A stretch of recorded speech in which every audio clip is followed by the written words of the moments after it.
Glad to be here. My name's Madison Parker. I'm with Equipped to Endure. Today I just wanted to do a short intro about plant fiber. And of course, why do you need plant fiber? Why does a person that's living off the land need to know anything about plant fiber, and why is it so important?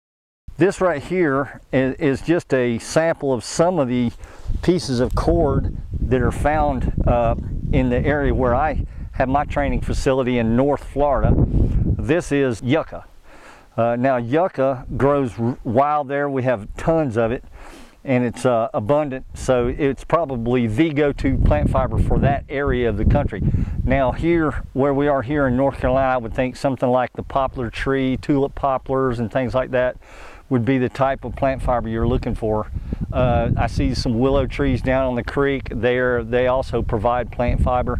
So there's tons of plant fiber out there, but what I want to do is share with you just for a moment some of the things and uses of plant fiber. Now this would be why you'd have plant fiber. If you could find yourself a little bait. If you look real close here, you can see there's a handmade, fashioned, what we call a gorge hook or a gorget.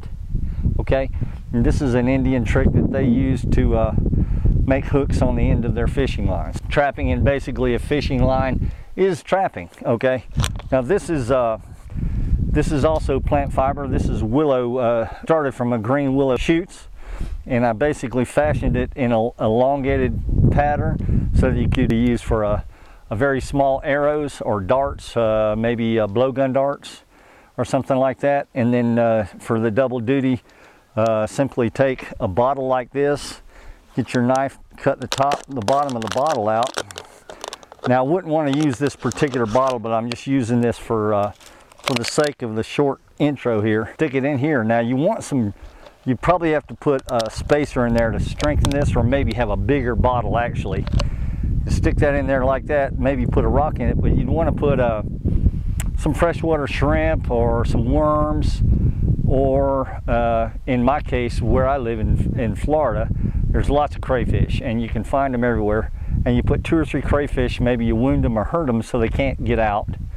And you put that on the bottom of the creek, you know, and tie a little tether string to it, tie that to a branch.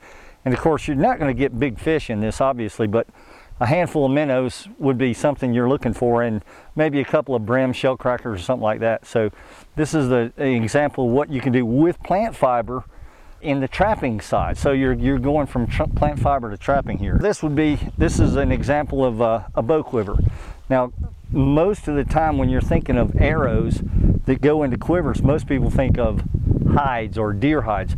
Well, the truth is deer hides were highly sought after, not in abundance, and they used their deer hides for their own clothing, and they would take the plant fiber more often than not and use the plant fiber for their quiver. So this is a quiver for arrows. Of course, it goes on like this. Your arrows go in the back, and that's a good example of another use of plant fiber. So it's just a bow quiver. All these are advanced plant fiber technologies. Okay, so this is like going from the next level when you learn cordage.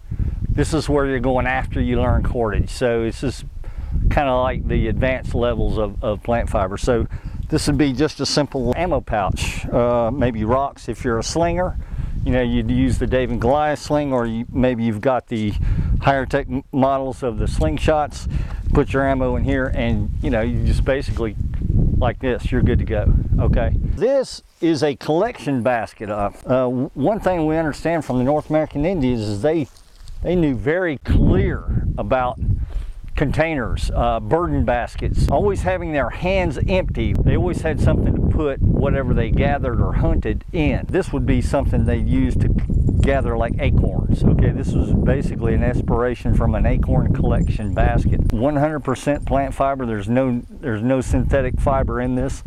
It took quite a bit of time to build this, but it's as tough as boot leather. The thing lasts forever, as long as you don't let it rot, you know, out in the weather. But this is how they collect their acorns, and then they take them back to their camps, and then they process their acorns and eat their acorns. So this is acorn collection. This is hunter-gatherer basket that mostly the women would carry, and whenever it got full, they would just take these two pieces right here and tie it, and then they could just carry it, and they would fill this thing up with everything. Well, you can see it's very big, and so it would carry an awful lot of food or equipment or tools or whatever. I just wanted to show you some of the uses of plant fiber.